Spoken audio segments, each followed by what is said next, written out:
Hello everyone, welcome to my channel. అప్పటికి రాత్రి time 12 అయింది. మధు తన కారులో నైట్ టైం రంగపూర్ రోడ్లోంచి వెళ్తూ ఉంటాడు. ఒకవేళ నేను 2 గంటల కంటే ముందు ఇంటికి చేరుకోకపోతే చాలా ప్రమాదం అవుతుంది, కొంచెం స్పీడ్ పెంచుదాం అని మధు కారుని స్పీడ్గా డ్రైవ్ చేస్తాడు. ఇంతలో పక్కనే ఉన్న అడవిలోంచి ఒక అమ్మాయి పరిగెట్టుకుంటూ రోడ్ దాటుతూ ఉంటే మధు తన కార్ ఫాస్ట్గా డ్రైవ్ చేస్తూ వెళ్ళి తనని గుద్దేస్తాడు.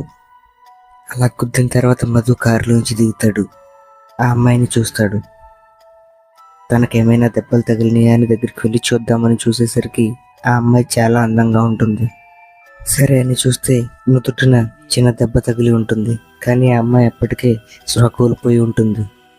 భగవంతుడా, తనకి కానీ